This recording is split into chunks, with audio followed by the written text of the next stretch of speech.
옛날 아주 먼 옛날에 산과들이 지금보다 훨씬 깊고 고요하던 시절이 있었습니다. 계룡산이라 불리는 신령한 산자락 아래 안개가 이불처럼 덮이는 작은 마을이 있었지요. 그 마을에서도 한참을 더 좁은 산길을 따라 반나절은 좋게 올라가야만 닿을 수 있는 깊은 골짜기에 초가집 한 채가 외로이 서 있었습니다. 사람들은 그곳에 누가 사는지조차 가물가물 잊어갈 즈음이었지요.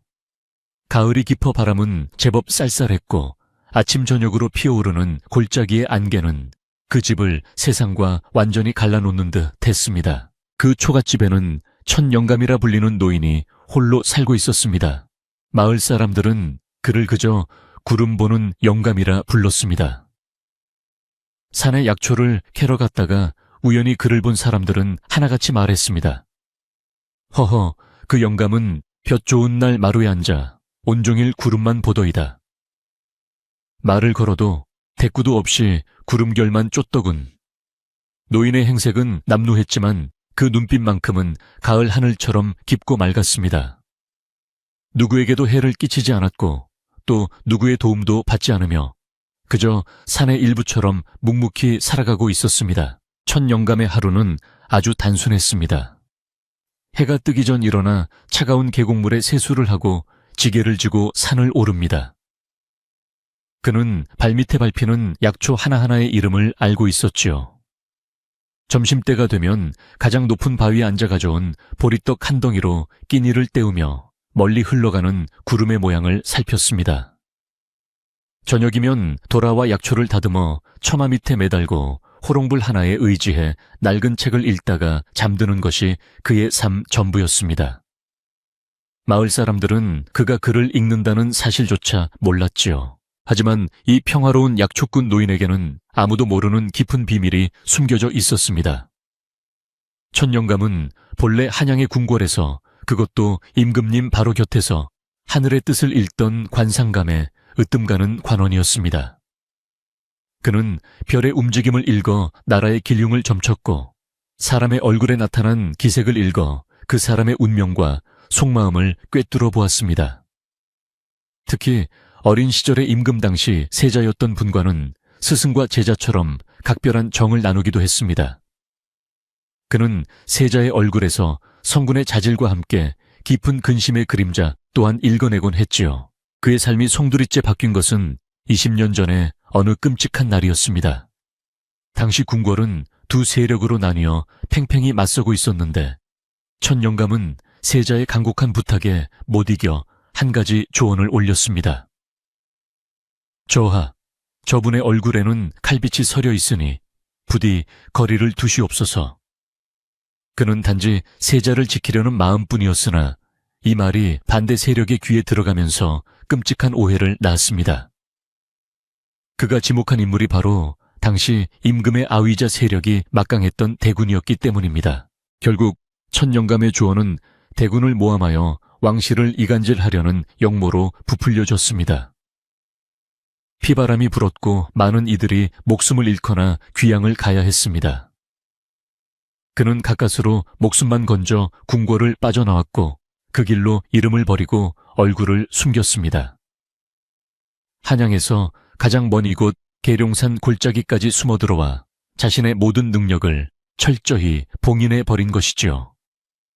그는 자신의 눈이 남의 운명을 꿰뚫어보는 그 능력이 축복이 아니라 재앙의 근원이라 여기게 되었습니다. 이제 천영감에게 남은 유일한 바람은 이 깊은 산속에서 조용히 흙으로 돌아가는 것뿐이었습니다.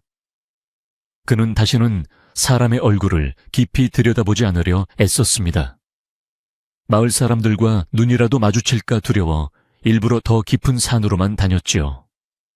사람의 얼굴에는 그 사람의 삶과 운명, 그리고 감추고 싶은 비밀까지 모두 담겨 있기 때문입니다. 그것을 본다는 것은 곧 그 사람의 삶에 엮여 들어간다는 뜻임을 그는 뼈아픈 경험으로 알고 있었습니다. 그렇게 십수년이 흘러 천영감의 존재는 마을 사람들에게도 그저 계룡산에 구름 보는 노인 정도로만 희미하게 남아 있었습니다. 늦가을 산바람은 더욱 차가워졌고 첫눈이 내릴 날도 머지않아 보였습니다.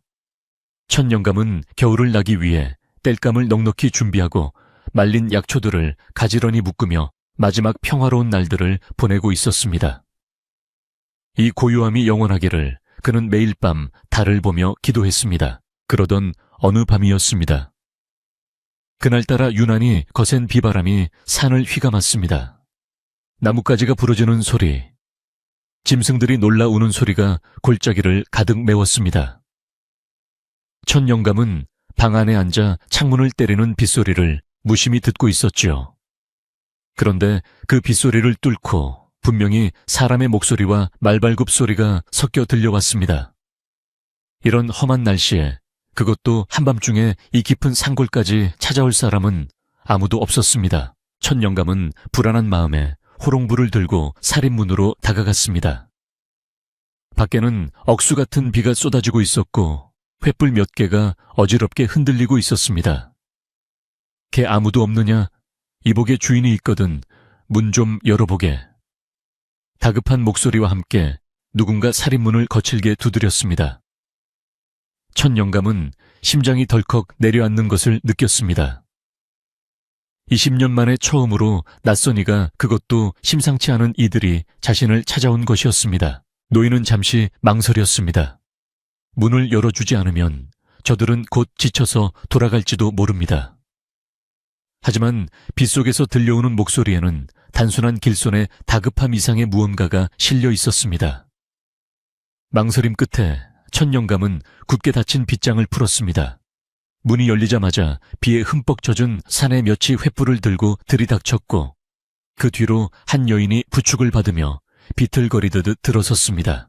그 여인은 온몸이 진흙투성이었지만 입고 있는 비단옷의 빛깔이나 몸에 지닌 장신구만 보아도 보통 신분이 아님을 짐작할 수 있었습니다. 여인은 숨을 헐떡이며 방 안을 둘러보더니 호롱불을 들고 서 있는 천 영감을 발견했습니다. 그녀는 노인의 남루한 행사에게도 아랑곳하지 않고 다가와 그 자리에 털썩 무릎을 꿇었습니다. 함께 온 호위무사들이 깜짝 놀라 여인을 부축하려 했지만 여인은 손을 저어 그들을 막았습니다. 영감님, 부디 저를 도와주십시오. 여인의 목소리는 비에 젖어 떨리고 있었지만 그 안에는 절박함과 단호함이 함께 담겨 있었습니다. 천 영감은 한 걸음 뒤로 물러섰습니다. 그는 여인의 얼굴을 보지 않으려 애썼습니다. 그저 차갑게 말했지요. 나는 산골 늙은이일 뿐이요. 부인이 찾는 그런 사람이 아니니 어서 돌아가시오. 밤이 깊고 비바람이 거세니 산길이 위험합니다. 하지만 여인은 고개를 저으며 더욱 애절하게 매달렸습니다. 아닙니다. 제가 찾는 분이 맞습니다. 제발 단 한 번만, 단 한 사람만 봐주십시오. 천 영감은 고개를 돌렸습니다. 나는 사람을 볼 줄 모르오. 구름이나 볼 줄 알까? 잘못 찾아오셨소. 그는 일부러 더 매정하게 말했습니다. 20년간 지켜온 평화가 깨어지는 소리가 귓가에 들리는 듯 했습니다. 여인은 일어설 기미를 보이지 않았습니다. 그녀는 품속에서 비단 손수건에 곱게 싼 무언가를 꺼냈습니다. 영감님께서 궁을 떠나시던 날, 어린 세자 저하께서 이것을 꼭 쥐어주셨다고 들었습니다. 이것을 보시면 제 간청을 외면하지 못하실 것입니다. 그녀가 손수건을 펼치자 그 안에는 세월의 흔적이 묻어나는 작은 옥패 하나가 놓여 있었습니다. 그것은 분명 그가 궁을 떠나던 마지막 날 울고 있던 어린 세자의 손에서 건네받은 바로 그 물건이었습니다. 천 영감의 눈이 크게 흔들렸습니다. 그는 숨이 멎는 듯 했습니다. 그 옥패는 세자의 안위를 지켜달라는 무언의 약속이자 동시에 자신이 버리고 떠나온 과거 그 자체였습니다. 어찌 이것을 부인께서... 그의 목소리가 가늘게 떨려 나왔습니다. 여인은 옥패를 든 손을 앞으로 내밀며 말했습니다. 지금 그 세자 저하께서 이 나라의 임금님께서 위중하십니다. 어이들도 그 어떤 용하다는 의원도 병의 원인을 찾지 못하고 있습니다. 여인은 눈물을 흘리기 시작했습니다. 매일 밤 악몽에 시달리시며 그 누구도 믿지 못하십니다. 조정은 마비되었고 나라는 위태롭습니다. 영감님, 이것은 단순한 병이 아닙니다. 저는 압니다. 이것은 마음에 낀 병, 오직 영감님만이 보실 수 있는 그런 병입니다. 여인의 절규가 빗소리와 함께 작은 초갓집을 가득 채웠습니다. 첫 영감은 옥패와 여인의 얼굴을 번갈아 보았습니다. 여인의 얼굴에는 죽음을 각오한 결의가 서려 있었습니다. 첫 영감은 뒷걸음질쳐 방구석에 주저앉았습니다. 안 돼. 나는 이미 죽은 사람이요. 내가 다시 궁으로 돌아간다면 그것은 또 다른 피바람을 부를 뿐이요. 그는 고개를 세차게 저었습니다. 잊으려 했던 끔찍한 기억들, 피비린내 나던 그날의 궁궐이 눈앞에 되살아나는 듯 했습니다.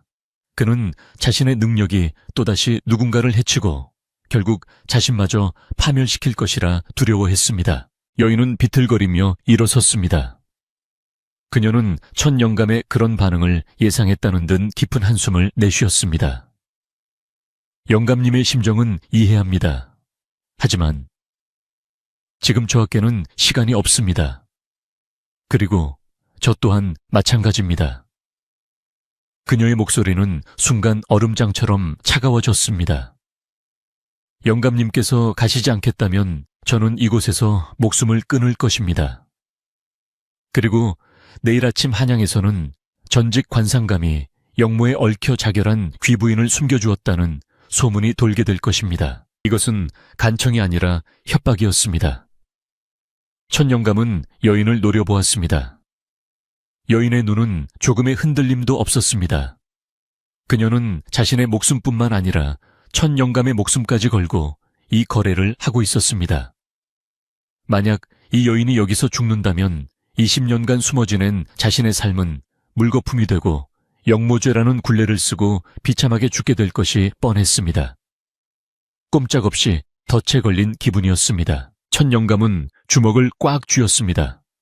손바닥에 파고드는 손톱의 아픔보다 더 큰 고통이 가슴을 찔렀습니다. 대체 나에게 원하는 것이 무엇이오? 내가 궁에 간다고 한들 무엇이 달라진단 말이오? 지금의 임금은 이미 나를 잊었을 것이오. 그의 목소리에는 깊은 체념이 배어 있었습니다. 여인은 그런 그에게 다가가 옥패를 그의 손에 쥐어주었습니다. 차가운 옥의 감촉이 그의 떨리는 손으로 전해졌습니다. 잊지 않으셨습니다. 매일 밤 꿈속에서 스승님을 부르신다고 합니다. 여인은 힘주어 말했습니다. 지금 임금님의 병은 그 누구에게도 말하지 못한 깊은 근심에서 비롯된 것입니다. 영감님은 사람의 얼굴에서 운명을 읽는 분이 아니라 그 사람의 가장 깊은 근심을 읽어내는 분이라 들었습니다. 부디 가셔서 임금님의 근심을 거두어 주십시오. 그것만이 이 나라를 구할 유일한 길입니다. 첫 영감은 손안의 옥패를 내려다보았습니다. 작은 옥 조각이 어찌나 무거운지 마치 청은의 돌덩이를 쥔 듯 했습니다. 그는 눈을 감았습니다. 빗소리는 여전히 거셌지만 그의 귓게는 20년 전 스승님 무섭습니다. 절대로 저를 떠나지 마십시오. 라고 울먹이던 어린 세자의 목소리가 맴돌았습니다. 그는 평생을 도망치며 살아왔지만 결국 운명은 그를 다시 궁궐로 그 끔찍했던 과거의 한복판으로 끌어당기고 있었습니다. 그는 천천히 눈을 떴습니다. 그의 눈빛은 더 이상 평범한 상골 노인의 것이 아니었습니다. 깊고 고요한 심연과도 같은 그 눈빛을 마주한 여인은 자신이 옳은 사람을 찾아왔음을 직감했습니다. 준비할 것이 있어 첫 영감이 마침내 입을 열었습니다. 날이 밝는 대로 떠나겠소. 하지만 분명히 하해둡시다. 나는 부인을 돕는 것이 아니오. 또한 임금님을 구하러 가는 것도 아니오. 나는 그저 이 지독한 빚을 갚으러 가는 것뿐이오. 여인의 얼굴에 비로소 희미한 안도의 빛이 스쳤습니다. 그녀는 깊이 고개를 숙였습니다. 성은이 망극하옵니다, 영감님. 아니, 천스승님. 바깥에서 기다리던 호위무사들이 횃불을 들고 방 안으로 들어와 젖은 옷을 갈아입을 수 있도록 준비했습니다. 천 영감은 그들을 무시한 채 벽에 걸린 낡은 약초 주머니를 끌러 그 안에 자신의 유일한 재산인 침통과 몇 권의 낡은 책을 챙기기 시작했습니다. 20년 만에 계룡산에 구름 보는 노인은 다시 세상으로 나갈 채비를 하고 있었습니다. 칠흑 같은 어둠이 물러가고 계룡산의 능선 위로 희미한 여명이 밝아오기 시작했습니다. 간밤의 사나운 비바람은 기적처럼 멎어 있었지만 숲은 여전히 축축하고 무거운 공기에 잠겨 있었습니다. 천 영감의 초가집은 그 어느 때보다 분주했습니다. 민부인과 호위무사들은 밤새 젖은 옷을 말리고 최소한의 짐을 꾸리며 떠날 채비를 서둘렀습니다. 천 영감은 낡은 삿갓을 눌러쓰고 평생을 지고 다닌 약초지게 대신 작은 괴나리 보찜 하나만을 맸습니다. 그 안에는 갈아입을 옷 한 벌과 작은 침통, 그리고 옥패가 든 비단 주머니가 전부였습니다. 스승님, 산길이 험하니 말을 타시는 것이...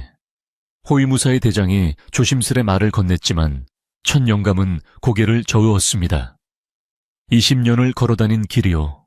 말보다 내 두 발이 더 빠를 것이요. 그의 목소리는 차분했지만 그 안에는 산을 떠나야 한다는 깊은 상실감이 묻어났습니다. 그는 마지막으로 자신이 가꾼 작은 채마밭과 처마 밑에 매달린 약초 다발들을 물끄러미 바라보았습니다. 이제 이 모든 것도 마지막이었습니다. 서두릅시다. 해가 완전히 뜨기 전에 마을을 지나야 하오. 그들은 조용히 그리고 신속하게 산을 내려가기 시작했습니다.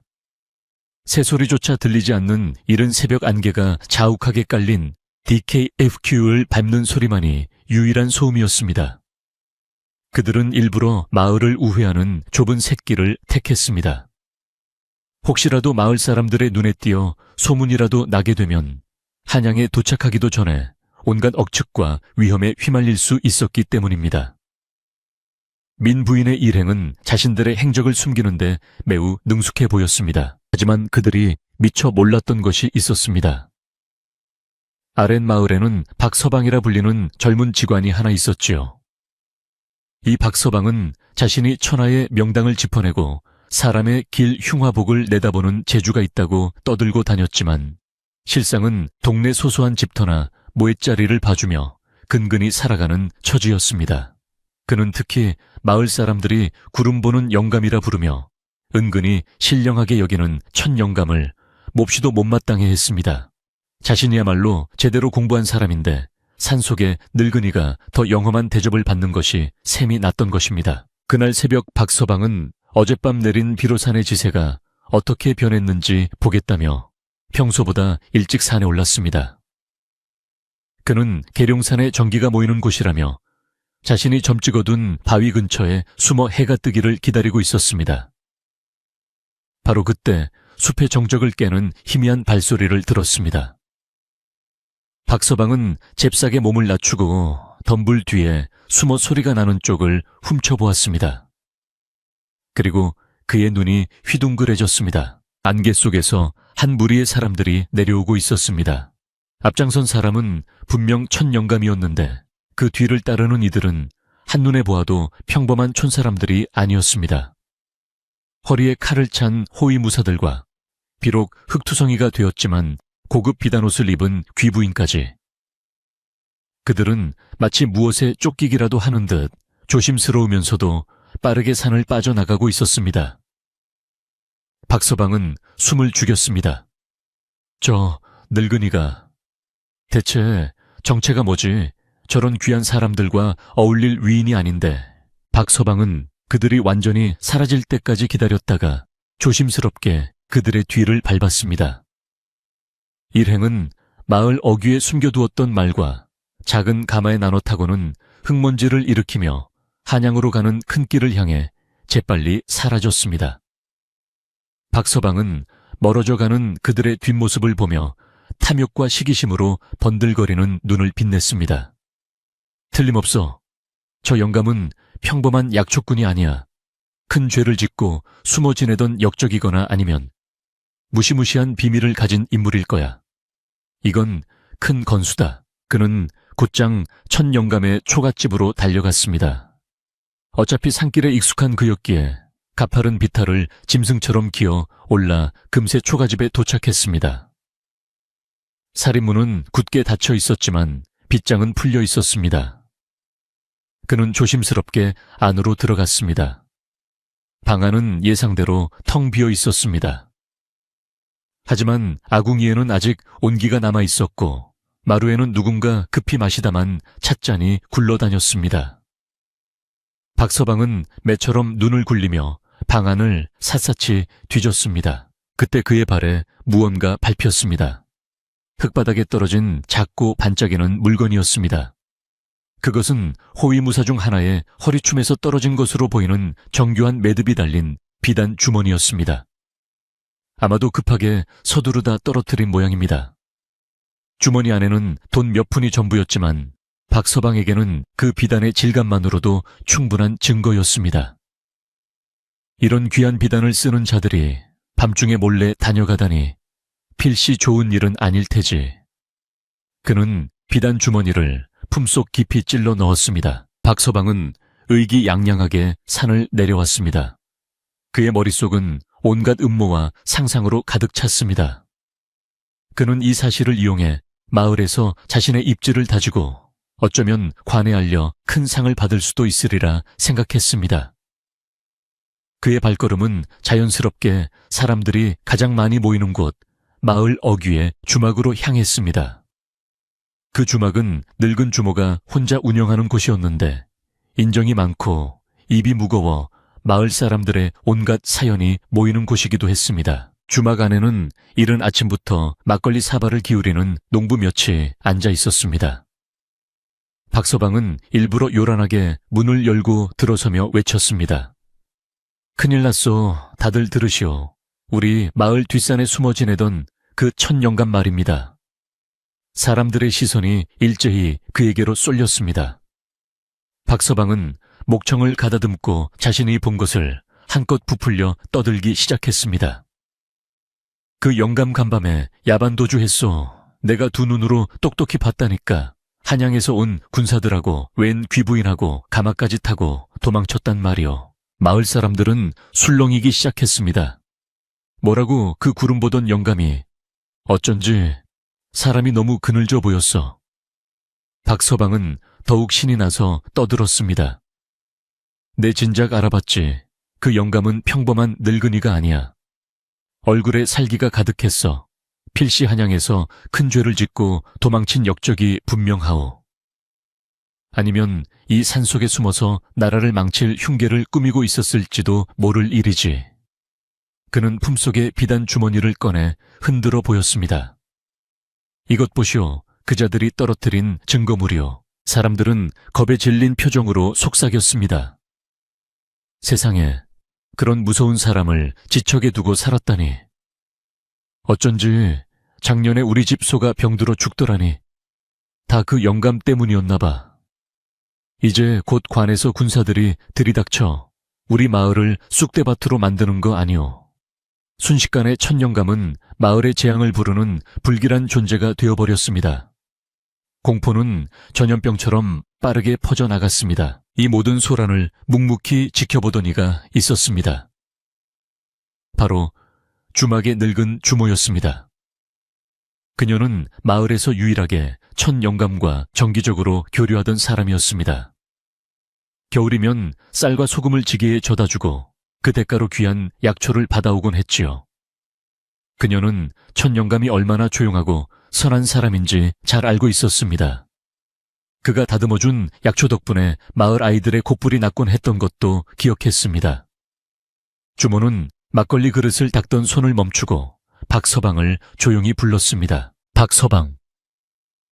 그녀의 목소리는 낮았지만 힘이 있었습니다. 소란스럽던 주막이 순간 조용해졌습니다. 자네, 지금 자기가 무슨 말을 하고 있는지 알고 하는 소린가? 박서방은 자신의 말이 먹혀들었다고 생각해 의기양양하게 대꾸했습니다. 주모 못 보셨소? 나는 다 봤다니까. 그 영감은 역적 말이 채 끝나기도 전에 주모가 차가운 목소리로 말을 잘랐습니다. 그 영감이 역적이든 성인이든 자네가 본 것은 그저 떠나는 뒷모습뿐일세.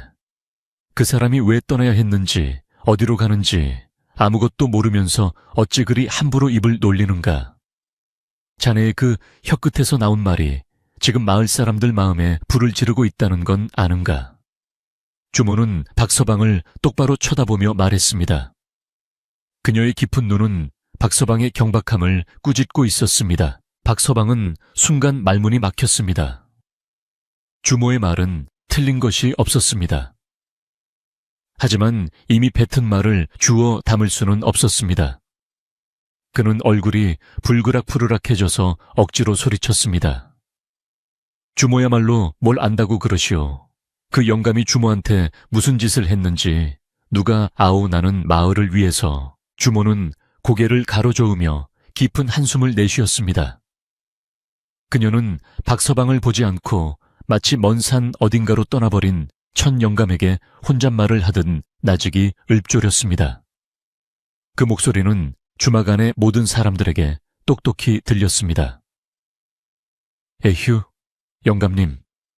사람들은 그러더이다. 재 속에 애써 감춰둔 불씨가 결국 다른 사람의 발등을 데이게 만든다고 말이오. 그녀는 젖은 행주로 상을 닦으며 말을 이었습니다. 한양에서 불어오는 바람은 단 한 번도 고운 바람인 적이 없었지. 그 바람이 결국 이 깊은 상골까지 불어닥친 게야 부디 무사하셔야 할 텐데. 그녀의 말에는 천 영감에 대한 걱정과 앞날에 대한 불길한 예감이 동시에 담겨 있었습니다. 주막 안의 사람들은 아무 말도 하지 못했습니다. 박서방은 무안함에 얼굴이 벌개져서 씩씩거리며 주막을 뛰쳐나갔습니다. 하지만 그가 지른 불씨는 이미 마을 전체로 번져나가기 시작했습니다. 천 영감의 빈 초가집은 이제 역적의 소굴이 되었고 마을 사람들은 두려움에 떨며 관아의 눈치만 살피게 되었습니다. 한편 그 시각 천 영감과 민 부인의 일행은 이미 마을을 벗어나 한양으로 가는 큰 길에 접어들어 있었습니다. 험한 산길을 벗어나자 그들의 속도는 훨씬 빨라졌습니다. 천 영감은 가마 안에서 눈을 감고 묵묵히 앉아 있었습니다. 그의 얼굴은 굳어 있었고 20년 만에 다시 밟는 속세의 길이 낯설기만 했습니다. 민 부인은 그런 그의 눈치를 살피며 조심스럽게 입을 열었습니다. 스승님, 괜찮으십니까? 천 영감은 눈을 뜨지 않은 채 대답했습니다. 괜찮고 말고 할 것이 무엇 있겠소. 나는 이미 내 집을 불태우고 떠나온 사람이나 마찬가지요. 민 부인은 그 말의 무게를 깨닫고 잠시 입을 다물었다가 결심한 듯 품속에서 또 다른 작은 비단 주머니를 꺼냈습니다. 간밤에 보여주었던 옥패가 든 주머니와는 다른 것이었습니다.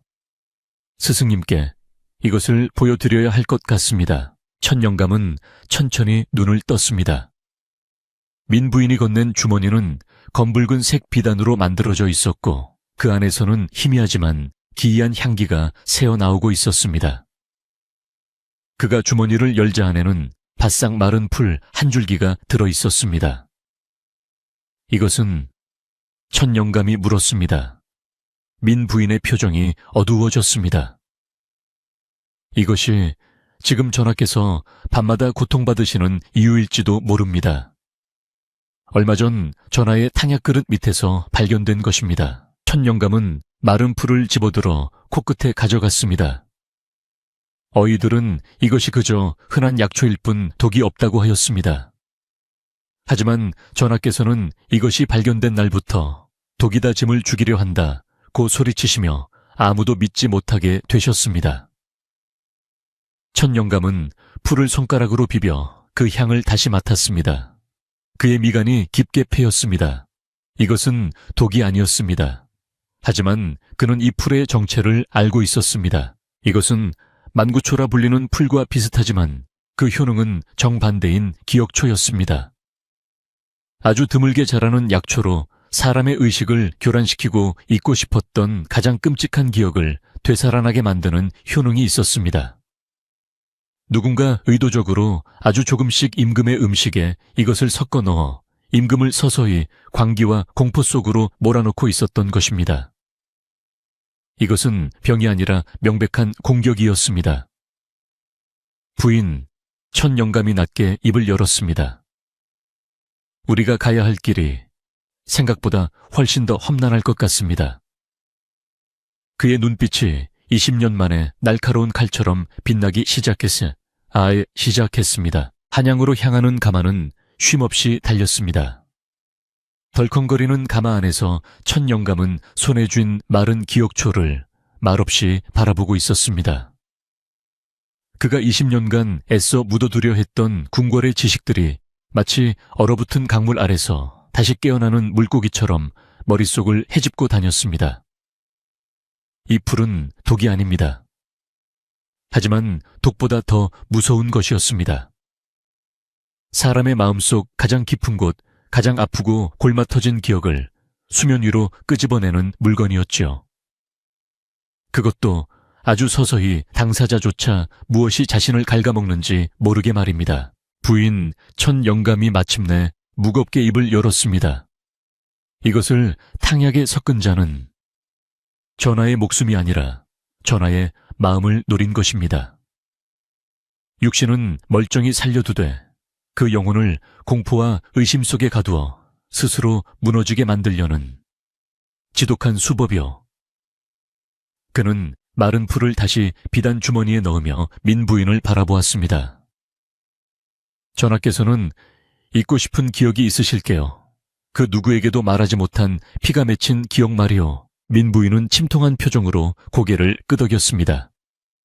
예, 스승님. 스승님께서 궁을 떠나신 직후 그 끔찍했던 옥사에 대해 익히 들으셨을 것입니다. 그녀의 목소리가 가늘게 떨렸습니다. 당시 세자 저하께서는 스승님의 조언대로 그분을 멀리하려 애쓰셨지만 결국 그분의 피를 보셔야만 했습니다.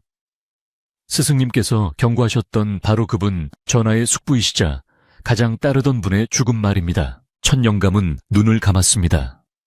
기억이 선명하게 떠올랐습니다. 자신이 칼빛이 서려 있다고 경고했던 그 대군.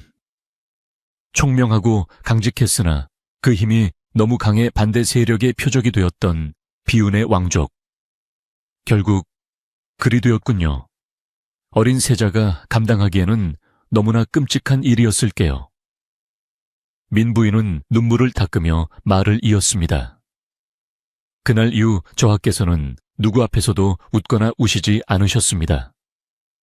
그리고 지금 이 기억초가 20해 동안 억눌러 왔던 그날의 공포를 다시 깨우고 있는 것입니다. 대체 누가? 천 영감이 물었지만 그는 이미 답을 알고 있었습니다.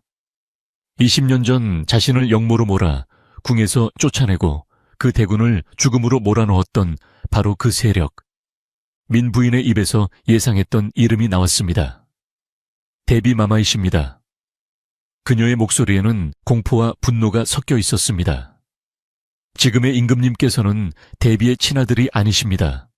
대비께서는 자신의 세력을 등에 업고 전하께서 심신이 미약하여 정사를 돌볼 수 없다는 구실을 만들어 새로운 임금을 세우려 하고 계십니다. 가마 안의 공기가 얼음장처럼 차가워졌습니다.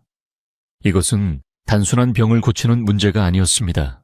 이미 시작된 또 다른 피바람의 한복판으로 그것도 가장 약한 패를 쥔 채 걸어 들어가는 것이었습니다. 천 영감은 자신이 왜 필요했는지 완벽하게 깨달았습니다. 어이들은 임금의 맥을 짚을 뿐 그 마음속 20해 묵은 상처를 짚을 수는 없었습니다. 그 상처의 시작과 끝을 아는 유일한 생존자가 바로 자신이었던 것입니다. 부인께서는 나를 그 호랑이 굴로 데려가고 있는 것이오. 민 부인은 고개를 숙였습니다. 송구합니다, 스승님. 허나 스승님만이 호랑이를 잡을 수 있는 유일한 분입니다. 중전마마께서도 지금 이 순간 스승님만을 기다리고 계십니다. 그녀는 천 영감의 손을 잡았습니다. 부디 스승님의 그 눈으로 전하의 얼굴에 들이운 20해 묵은 어둠을 걷어 주십시오. 전하를, 이 나라를 구해 주십시오. 천영감은 대답 대신 삿갓을 더 깊이 눌러 쓴 채 다시 눈을 감았습니다. 운명의 수레바퀴는 이미 굴러가기 시작했습니다. 한편 그 시각 계룡산 아랫마을의 주막은 여전히 술렁이고 있었습니다. 주모의 일침에 무안을 당하고 뛰쳐나갔던 박서방은 분노에 차 있었습니다. 감히 주막장이 따위가 나를 가르치려 들어두고 봐라. 내 말이 맞다는 것을 증명하고야 말 테다. 그 천영감이라는 늙은이는 분명 역적이다. 그의 질투심은 이제 걷잡을 수 없는 확신과 탐욕으로 변해 있었습니다. 그는 이 기회를 놓치고 싶지 않았습니다. 박서방은 자신이 주운 비단 주머니를 만지작거리며 곧장 마을 관하로 달려갔습니다. 그는 다리가 후들거릴 정도로 뛰어 숨을 헐떡이며 관아의 문을 두드렸습니다. 있소, 고할 것이 있소. 나라에 큰일이 났단 말이오. 마침 아침 업무를 시작하려던 포졸들이 그를 막아섰지만 박서방은 역적이니 한양인이 하는 자극적인 말들을 외쳐댔고 결국 낮잠에서 막 깨어난 고을 사또 앞으로 끌려가게 되었습니다. 사또는 하품을 하며 귀찮다는 듯 물었습니다. 웬 놈이 이 아침부터 소란이냐? 내 놈이 말한 역적은 어디에 있느냐? 박서방은 그 자리에 넙죽 엎드려 자신이 본 것을 10배는 부풀려서 고하기 시작했습니다. 사또 소인이 어젯밤 계룡산에서 무서운 것을 목격했나이다. 산속에 숨어 살던 청아라는 늙은이가 한양에서 내려온 무장한 괴한들과 함께 야반 도주하는 것을 보았습니다. 사또의 눈이 조금 커졌습니다. 청아 그저 구름이나 보며 약초나 캐던 늙은이가 아니더냐. 박서방은 이때다 싶어 품속에 비단 주머니를 증거로 내밀었습니다. 보십시오, 사또, 이것은 그자들이 흘린 증거물이옵니다. 이처럼 값비싼 비단을 쓰는 자들이 그것도 한밤중에 군사들까지 대동하여 그 늙은이를 데려갔습니다. 이는 필시 나라를 뒤흔들 역모가 분명하옵니다. 박서방은 천영감이 마을 사람들에게 불길한 존재로 여겨졌다는 이야기며 그가 사실은 궁에서 쫓겨난 죄인이라는 소문까지 덧붙였습니다. 사또는 수염을 쓰다듬으며 생각에 잠겼습니다. 그는 얼마 전 한양의 권세가 바로 대비의 측근이었습니다로부터 호교궁에서 도망친 옛 죄인들의 동태가 보이거든 즉시 보고하라는 밀지를 받은 터였습니다. 사또는 이것이 자신에게 큰 공을 세울 기회임을 직감했습니다. 내 말이 사실이더냐? 내가 그 자들의 얼굴을 똑똑히 보았느냐? 사또가 묻자 박서방은 신이 나서 대답했습니다. 물론이옵니다. 소인의 두 눈으로 똑똑히 보았습니다. 지금이라도 쫓으면 잡을 수 있을지도 모릅니다. 사또는 즉시 결정을 내렸습니다. 여봐라, 당장 포졸 셋을 대령하고 한양으로 가는 가장 빠른 역마를 준비하라.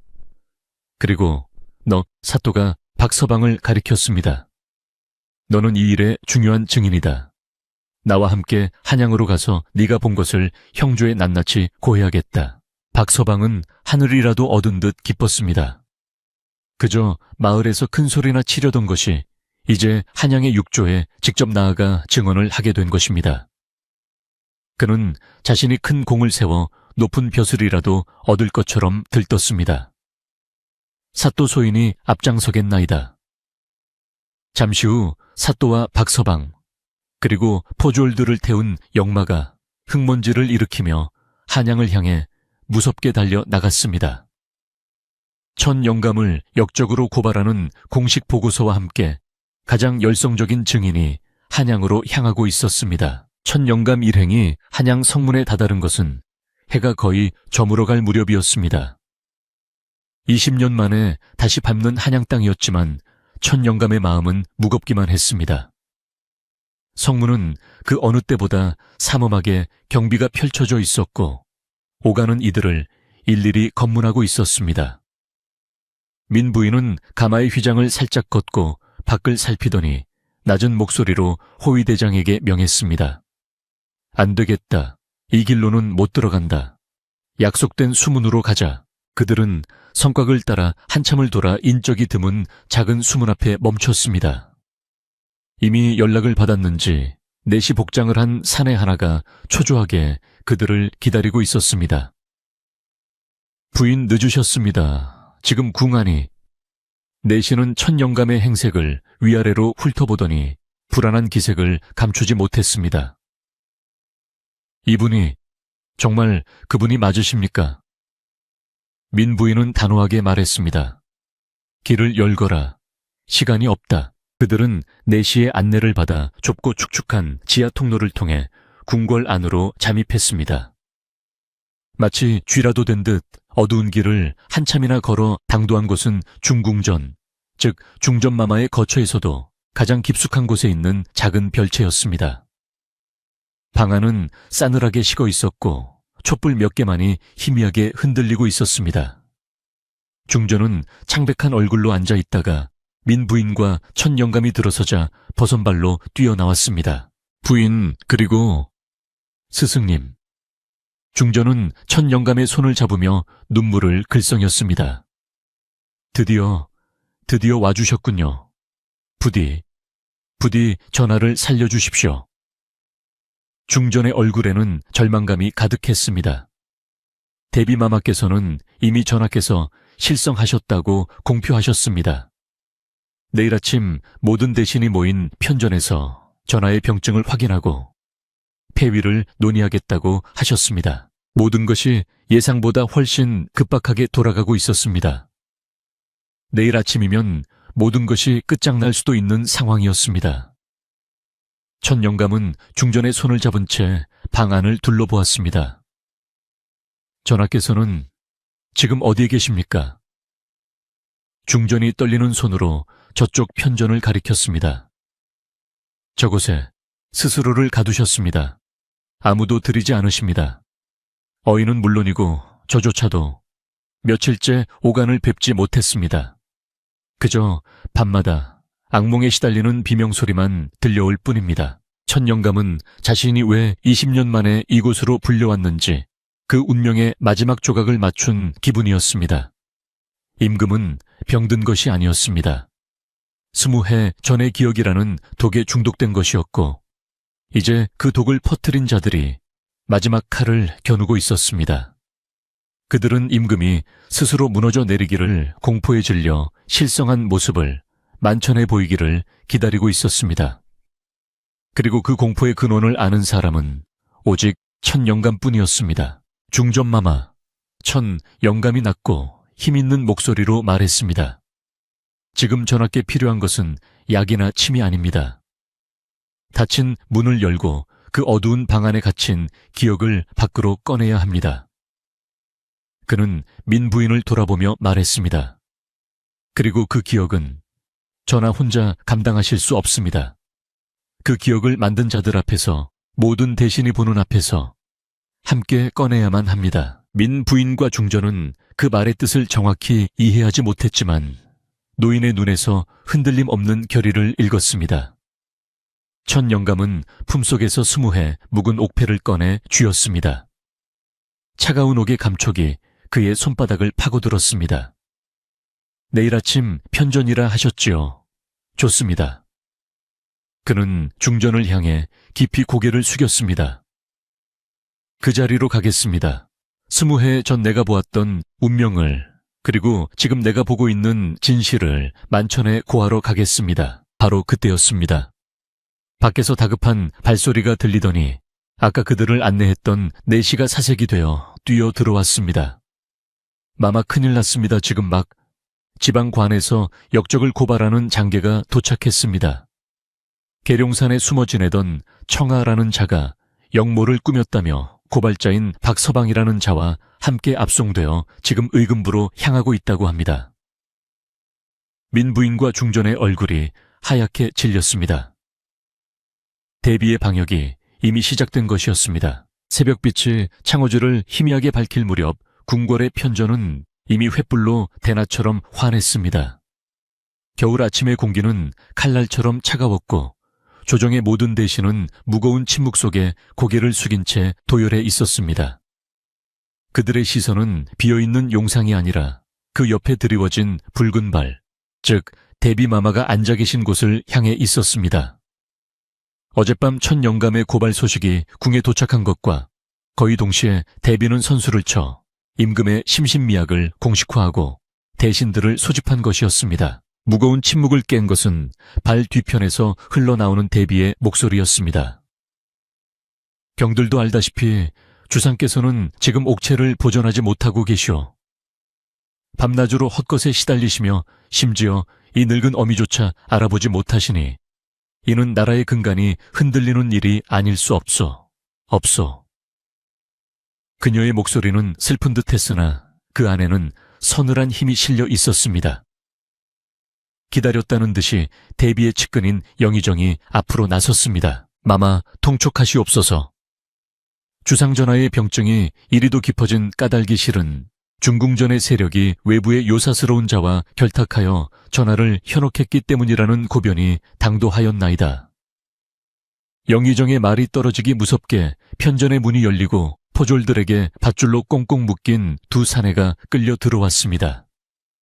한 명은 계룡산 아랫마을의 사또였고 다른 한 명은 바로 직관 박서방이었습니다. 박서방은 생전 처음 밟아보는 궁궐의 위험에 사시나무 떨듯 떨면서도 곧 큰 상을 받으리라는 기대감에 눈을 빛내고 있었습니다. 내 놈이 바로 영모를 고변한 박가이더냐. 대비의 측근인 형조판서가 위엄있게 물었습니다. 박서방은 그 자리에 넙죽 엎드렸습니다. 예, 대감 소인이옵니다. 소인이 지난밤 똑똑히 목격하였나이다.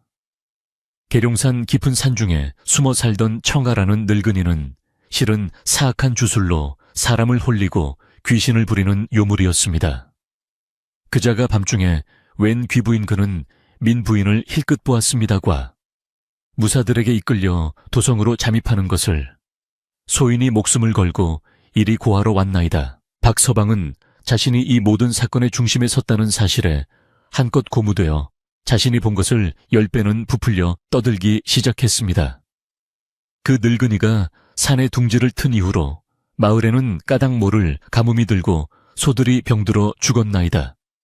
이는 필시 그자가 나라의 용맥이 흐르는 계룡산에 숨어들어 주상 전하를 해하려 한 것이 분명합니다. 이것은 그자들이 흘린 증거물이옵니다. 그는 의기양양하게 흙투성이가 된 비단 주머니를 내밀었습니다.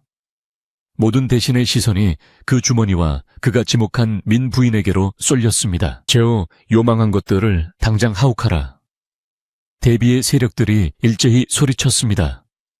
의금부 나졸들이 민 부인과 그 측근들을 잡기 위해 우르르 몰려나갔습니다. 민 부인은 입술을 깨물며 떨고 있었고 중전마마의 얼굴은 하얗게 질렸습니다. 모든 것이 이대로 대비의 뜻대로 끝나는 듯했습니다. 바로 그때 편전의 가장 안쪽 문 임금의 침정과 이어진 문이 삐걱하고 열렸습니다. 그리고 그 문으로 낡은 삿갓을 쓴 노인 한 명이 중전의 부축을 받으며 천천히 걸어 나왔습니다. 천 영감이었습니다. 대전은 순간 물을 끼얹은 듯 조용해졌습니다. 저 늙은이가 누구인가? 감히 옥좌가 있는 편전의 발을 들이다니. 박서방이 그를 보고 손가락질하며 비명처럼 외쳤습니다. 저놈입니다. 저놈이 바로 그 요물 청아입니다. 대신들이 다시 술렁이기 시작했습니다. 그리고 그 모든 소란을 뚫고 시끄럽다니 하는 앙상하고 갈라진 목소리가 어둠 속에서 울려 퍼졌습니다. 문 안쪽 어둠 속에서 머리가 헝클어지고 수척해진 임금이 비틀거리며 걸어 나왔습니다. 임금의 모습은 실로 처참했습니다. 용포는 구겨져 있었고 눈은 퀭하게 들어가 붉은 핏발이 서 있었습니다. 그는 모든 것을 의심하고 두려워하는 상처 입은 짐승처럼 대신들을 하나하나 훑어보았습니다. 다 나를 죽이려 하는구나. 내 음식에 독을 탔어. 그는 헛소리처럼 중얼거리다 대전 한가운데에 우뚝 서 있는 천 영감을 발견했습니다. 임금의 눈이 공포로 크게 뜨였습니다. 너는 내 놈이구나, 내 꿈에. 내 꿈에 나타나 나를 괴롭히던 그 망령이 20해 전, 그날의 피비린내를 몰고 온 자가 바로 내 놈이었어. 임금은 첫 영감을 향해 손가락질하며 부들부들 떨었습니다. 20해 만에 만난 스승이었지만 기억초의 독에 중독된 임금의 눈에는 그가 공포의 근원, 과거의 망령처럼 보였던 것입니다. 대비의 얼굴에 서늘한 미소가 떠올랐습니다. 임금이 스스로 첫 영감을 요물이라 지목하며 자신의 실성함을 증명한 셈이었습니다. 보셨소. 대신들 주상께서 저자를 알아보셨소. 영의정이 목소리를 높였습니다. 저 요망한 늙은이가 사악한 주술로 전하를 이 지경으로 만든 것이오. 박서방도 질세라 거들었습니다. 맞습니다. 소인이 그자의 집에서 이상한 풀들을 보았습니다. 그것으로 전하께 저주를 내린 것이옵니다. 그는 자신이 무슨 말을 하는지도 모르고 그저 이 상황에서 자신의 공을 세우기 위해 미친 듯이 떠들어댔습니다. 모든 것이 첫 영감과 중전에게 불리하게 돌아가고 있었습니다. 바로 그때 첫 영감이 낡은 삿갓을 벗었습니다.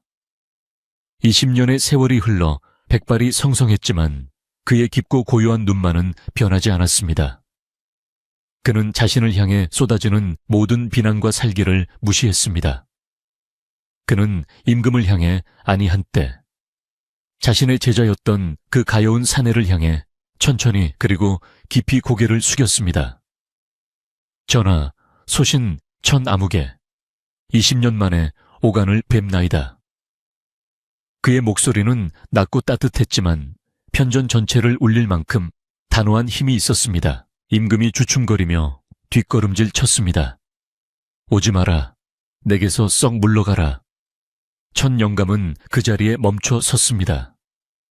그는 임금의 얼굴을 정면으로 보지 않았습니다. 대신 촛불에 흔들리는 임금의 앙상하고 겁에 질린 그림자를 바라보았습니다. 전하께서는 병드신 것이 아니옵니다.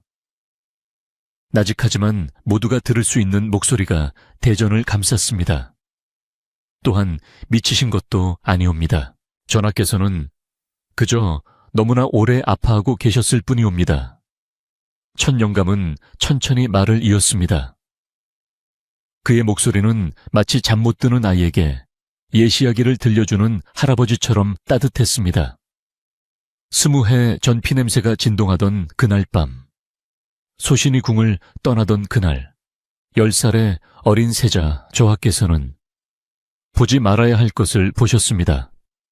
가장 믿고 따르던 숙부님의 차가운 시신을, 그분의 손에 쥐어진 빈 사약 그릇을 말입니다. 대전은 완벽한 침묵에 휩싸였습니다. 대신들은 숨조차 쉬지 못했습니다. 그것은 궁궐의 가장 끔찍한 금기어였습니다. 그 누구도 감히 입에 담지 못했던 20하의 묵은 영모의 진실이었습니다. 임금의 거친 숨소리와 떨림이 멎었습니다. 그는 멍하니 유령을 본 사람처럼 첫 영감을 바라보았습니다. 네가 어찌 그 일을... 첫 영감은 품속에서 민 부인에게 받았던 검붉은 비단 주머니를 꺼냈습니다. 그리고 그 안에서 바싹 마른 기억초 한 줄기를 꺼내 높이 쳐들었습니다. 전하께서는 그 끔찍한 기억을 잊기 위해 20해 동안 마음의 문을 굳게 닫으셨습니다. 허나 누군가가 이 기억초를 이용해 그 닫힌 문을 억지로 열어 젖혔나이다. 그는 마른 풀을 대신들에게 보여주었습니다. 이것은 독이 아닙니다. 허나 독보다 지독합니다. 잊으려 했던 그날의 공포를, 그 비명을, 그 피냄새를 매일 밤 전하의 꿈속으로 다시 불러들인 것입니다. 전하를 병들게 한 것은 망령이 아니옵니다. 첫 영감의 목소리가 우레와 같이 커졌습니다. 바로 그 망령을 만들어낸 사람입니다. 그 기억을 다시 깨워 전하를 공포 속에 가두고 이 용상에서 끌어내리려 한 사람입니다. 그는 천천히 고개를 돌려 용상 옆 붉은 발 뒤에 앉아있는 대비를 향했습니다. 전하의 근심은 병이 아니었습니다.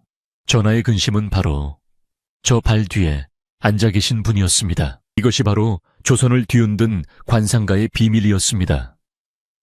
그는 사람의 얼굴에서 미래를 보는 것이 아니었습니다. 그는 사람의 얼굴에 깃든 가장 깊은 근심의 근원을 꿰뚫어 보는 것이었습니다. 임금의 근심은 20해 전 자신을 지켜주지 못했다는 죄책감과 그 숙부를 죽인 대비에 대한 공포였습니다. 첫 영감의 말이 방아쇠가 되었습니다. 임금의 눈에서 뜨거운 눈물이 쏟아졌습니다. 20해 동안 단 한 번도 흘리지 못했던 억눌렸던 울음이었습니다. 숙부. 그는 어린아이처럼 통곡하기 시작했습니다. 그리고 그 울음은 곧 하늘을 찌를 듯한 분노로 바뀌었습니다. 그는 붉게 충혈된 눈으로 대비가 앉아있는 발을 노려보았습니다. 어마마마, 어찌 그리하셨습니까? 내 숙부를 죽인 것도 모자라 이제는 그 기억으로 이 아들까지 죽이려 하셨습니까? 임금의 절규는 대전을 뒤흔들었습니다. 모든 진실이 만천에 드러났습니다. 대비는 발 안에서 부들부들 떨 뿐 아무 말도 하지 못했습니다. 감히 발을 걷어치울 용기조차 없었습니다. 그녀의 세력이었던 대신들은 이제 임금의 분노 앞에서 살 길을 찾기 위해 본능적으로 바닥에 엎드렸습니다. 전하 통촉하시옵소서. 임금은 곁에 있던 호위무사의 칼을 뽑아들 기세로 소리쳤습니다. 여봐라, 당장 저 발을 찢어발기고 대비를 서궁에 유폐하라. 그리고 저 요망한 것들 영의정과 형조판서를 모두 하옥하라. 피바람과도 같던 소란이 잦아들었습니다. 모든 상황이 순식간에 뒤집혔습니다. 나졸들이 이제는 방금 전까지 기세등등하던 대비의 세력들을 향해 달려들었습니다. 박서방은 이 모든 광경을 넋이 나간 채 지켜보고 있었습니다. 그는 자신이 무슨 짓을 했는지 그제야 깨달았습니다. 그는 역적을 고발한 충신이 아니라 진실을 덮으려던 영모의 하수인이 되어버린 것입니다. 살려주십시오, 전하. 소인은 그저 아는 대로 고했을 뿐이옵니다. 그는 바닥에 머리를 찌으며 빌었지만 임금의 차가운 시선만이 그를 향할 뿐이었습니다. 함께 끌려왔던 계룡산의 사또는 임금의 분노와 궁궐의 피비린내. 나는 반전에 그만 정신을 잃고 말았습니다. 그는 공을 세우기는커녕 제 목숨조차 부지하기 어렵게 되었습니다. 그는 영모의 가담한 죄로 박서방과 함께 의금부의 가장 깊은 감옥으로 끌려가게 되었습니다. 박서방의 큰 건수는 결국 그의 인생을 통째로 삼켜버린 구렁텅이가 되었습니다. 그가 그토록 시기했던 첫 영감은 자신이 감히 올려다볼 수도 없는 거대한 산이었음을 그는 너무 늦게 깨달았습니다. 대전은 순식간에 텅 비었고 승자와 패자가 명확히 갈렸습니다. 임금은 모든 기력이 다한 듯 옥좌 앞에 주저앉았습니다. 그는 한참을 울었고 또 한참을 웃었습니다. 20해 묵은 체중이 한꺼번에 내려가는 듯 했습니다. 그는 눈물 젖은 눈으로 자신을 묵묵히 바라보고 서 있는 첫 영감을 보았습니다. 스승님, 20년 만에 그는 다시 임금이 아닌 제자의 목소리로 스승을 불렀습니다. 결국 스승님께서 저를 구하셨습니다. 임금은 비틀거리며 일어나 늙은 스승의 손을 잡았습니다. 제 곁에 머물러 주십시오. 다시 저의 스승이 되어 이 어리석고 병든 왕을 바로잡아 주십시오. 임금은 간절하게 청했습니다. 하지만 첫 영감은 조용히 고개를 저었습니다. 그는 옥좌가 아니라 창문 너머로 보이는 자신이 떠나온 남쪽의 먼 산을 바라보고 있었습니다. 전하, 첫 영감이 엎드려 마지막 예를 갖추었습니다. 소신은 구름을 보는 늙은이일 뿐 제왕의 스승이 될 자격이 없나이다. 전하의 근심은 이제 거쳤습니다. 허나 거친 자리에 새살이 돋게 하는 것은 오직 전하의 몫이옵니다. 소신이 드릴 수 있는 마지막 말씀은 이것뿐입니다. 사람의 얼굴에는 그 사람이 걸어온 길이 보이고 걸어갈 길이 비칩니다.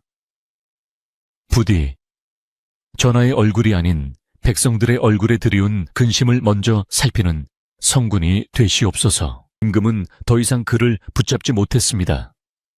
20해 전에도 그러했듯이 이 스승은 권력이나 명예가 아닌 그저 바람과 구름이 있는 곳으로 돌아가길 원한다는 것을 알았기 때문입니다. 임금은 자리에서 일어나 늙은 스승에게 왕으로서가 아닌 제자로서 깊이 허리를 숙였습니다. 스승님의 은혜 잊지 않겠습니다. 천영감은 묵묵히 예를 표하고 중전과 민부인의 인도를 받으며 자신이 왔던 그 어두운 문을 통해 조용히 대전을 빠져나갔습니다. 조선을 뒤흔든 거대한 폭풍이 그렇게 한순간에 잦아들었습니다. 한양의 거대하고 시끄러운 궁궐을 뒤로하고 천영감은 다시 계룡산으로 향했습니다. 갈 때와는 달리 돌아오는 길은 임금이 특별히 내어준 작고 따뜻한 가마였습니다. 하지만 그는 가마의 안락함보다 창밖으로 스쳐 지나가는 낯선 고을의 풍경을 더 오래 바라보았습니다. 20해 만에 밟아본 도성의 흙먼지는 그에게 씁쓸한 과거의 맛을 다시금 느끼게 했습니다. 그는 어서 빨리 산의 맑은 바람과 흙냄새가 가득한 자신의 초가집으로 돌아가고 싶었습니다. 며칠이 걸려 산 어귀에 도착했을 때 그는 가마를 물리며 정중히 말했습니다. 여기까지면 좋카오. 이 길은 내 발로 걷는 것이 편안합니다. 임금의 호위병들은 더는 강권하지 못하고 늙은 스승이 다시 안개 속으로 걸어 들어가는 뒷모습을 향해 멀리서 큰 절을 올렸습니다. 천영감은 지팡이를 짚으며 익숙한 산길을 올랐습니다. 낙엽이 발에 밟히는 소리, 멀리서 들려오는 계곡 물소리가 비로소 그의 마음을 평온하게 했습니다. 그가 떠난 지 불과 열흘 남짓이었지만 초가집은 마치 몇 년은 비어 있었던 것처럼 스산했습니다. 박서방을 따르던 관아 포졸들이 집 안을 거칠게 뒤진 탓에 살림살이는 엉망이 되어 있었습니다. 하지만 천영감은 아무 말 없이 흩어진 책들을 다시 궤에 넣고 넘어진 약초 선반을 일으켜 세웠습니다. 그리고 아궁 이에 불을 지폈습니다. 마른 장작이 타닥거리며 타오르는 소리와 함께 집 안에는 다시 온기가 돌기 시작했습니다. 그는 그렇게 다시 계룡산에 구름 보는 노인으로 돌아왔습니다. 그가 돌아온 지 사나흘쯤 지났을까요? 아랫마을이 발칵 뒤집혔습니다. 한양에서 내려온 새로운 사또가 육중한 관복을 차려입고 포졸들을 대동한 채 마을 주막으로 행차했기 때문입니다. 마을 사람들은 천영감의 일로 또 무슨 벌이 내려질까 두려움에 떨었습니다. 하지만 새 사또가 전한 소식은 그들의 예상을 완전히 뒤엎는 것이었습니다. 어명을 받들라 계룡산의 천영감은 역적이 아니라 주상전하의 오랜 스승이자 나라에 큰 공을 세우신 충신이시다. 사또는 주막 앞에 모인 마을 사람들 앞에서 임금의 교지를 낭독했습니다. 교지의 내용은 이러했습니다. 주상전하의 심신을 어지럽히고 국정을 농단하려 한 대비는 서궁에 유폐되었으며 이에 동조한 영의정과 형조판서는 파직되어 유배형에 처해졌다는 소식이었습니다. 그리고 마을 사람들이 가장 궁금해하던 박서방의 이야기. 그는 충신을 모함하고 임금을 기만하려 한 대역죄로 의금부에서 혹독한 국문을 받은 뒤 머나먼 섬으로 귀양을 가게 되었으며 그와 함께 부안회동했던 이전 사또 역시 파면되어 옥에 갇혔다고 했습니다. 마을 사람들은 멍하니 서 있었습니다. 자신들이 저주하고 두려워했던 그 늙은이가 실은 임금의 스승이자 역모를 밝혀낸 위인이었다니. 그들은 불과 며칠 전 박서방의 거짓말에 노라나 천영감을 요물이라 욕했던 자신들의 모습이 떠올라 얼굴이 화끈거렸습니다. 세상에 우리가 무슨 짓을. 몇몇 안악은 부끄러움에 얼굴을 가리고 울음을 터뜨리기까지 했습니다. 그들이 재앙의 근원이라 믿었던 그 늙은이야말로 마을의 명예를 드높인 귀인이었던 것입니다. 사또는 교지를 다 읽고 난 뒤 민가에서 가장 튼튼한 찌개 몇 개를 불렀습니다.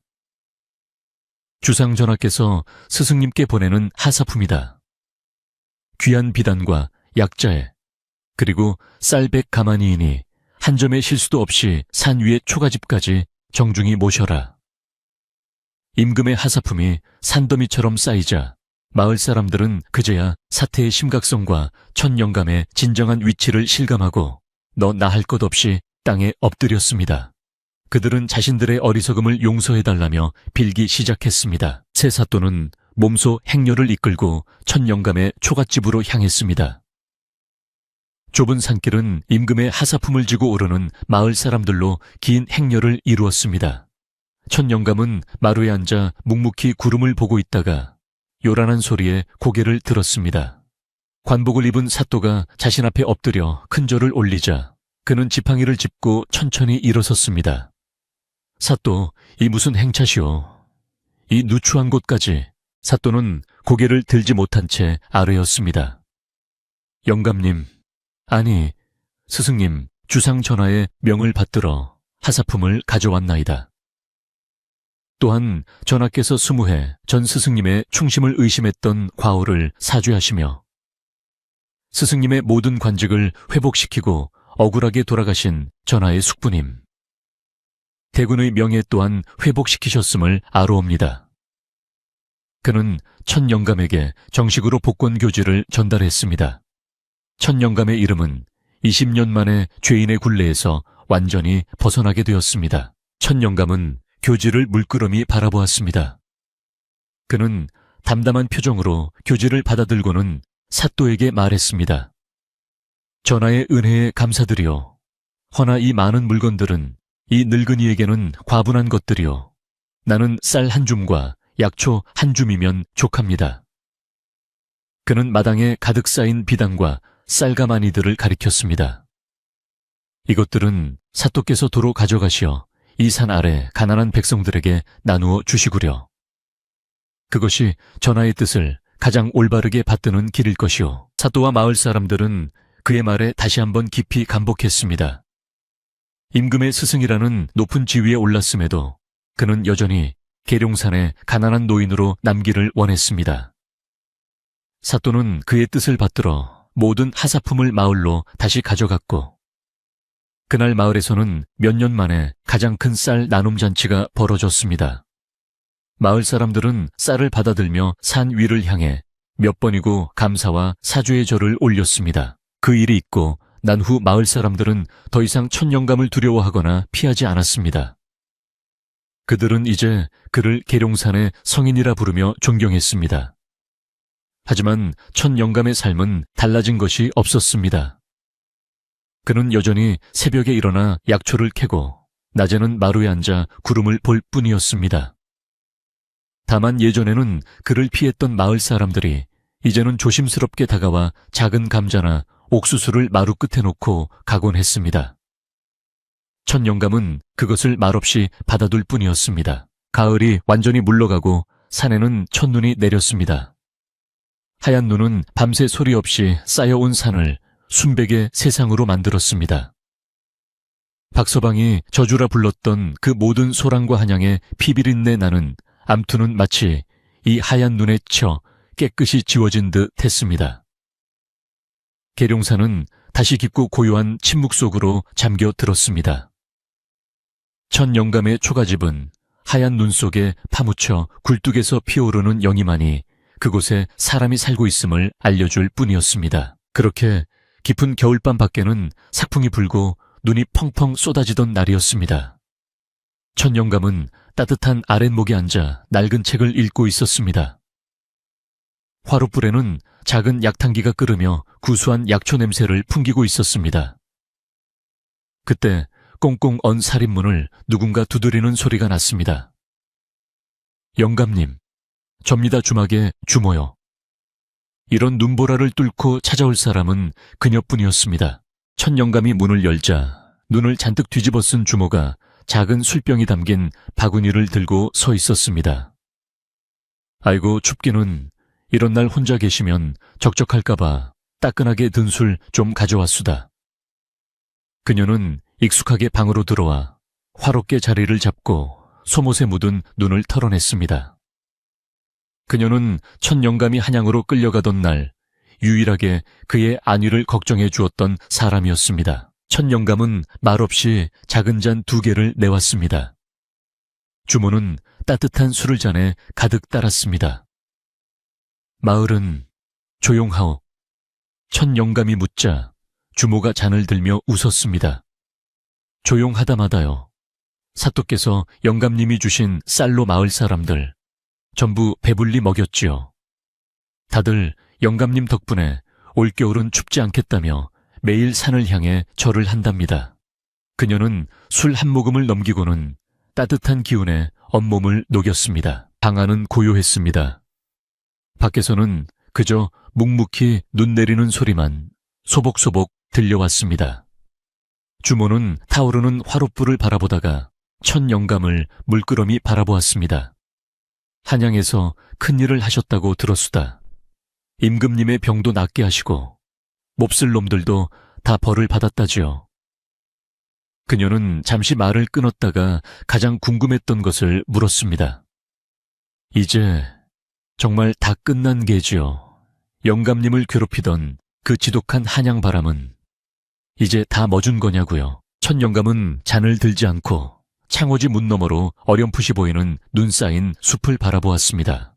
그의 얼굴에는 깊고 평온한 미소가 걸려 있었습니다. 그렇지, 한양의 비바람은 그쳤어. 그는 나직이 대답했습니다. 이젠 다만 이렇게 눈 내리는 소리뿐이야. 그는 천천히 잔을 들어 술을 한 모금 마셨습니다. 따뜻한 기운이 온몸으로 퍼져나갔습니다. 사람의 얼굴이라는 것도 저 산과 참으로 비슷하더이다. 첫 영감이 혼잣말처럼 읊조렸습니다. 지난 세월의 아픈 기억이며 근심들이 깊은 골짜기처럼 그늘을 만들곤 하지. 하지만 이렇게 하얀 눈이 내려 모든 것을 덮어주면 그 그늘도 잠시 쉬어갈 수 있는 법이요. 전하의 얼굴에 드리웠던 그 20해 묵은 그늘도 이젠 이 눈처럼 깨끗이 씻겨 나갔을 게야. 주모는 그의 말을 묵묵히 들으며 고개를 끄덕였습니다. 첫 영감은 잔을 내려놓고 눈을 감았습니다. 아궁이의 온기와 구수한 약초 냄새, 그리고 밖에서 들려오는 고요한 눈소리가 그를 감쌌습니다. 참, 잠들기 좋은 소리야. 그가 마지막으로 속삭였습니다. 이제야 모두가 편히 쉬게 되었어. 초가집의 작은 등불이 깜박거리다 인해 깊고 평화로운 산의 어둠 속으로 스며들었습니다.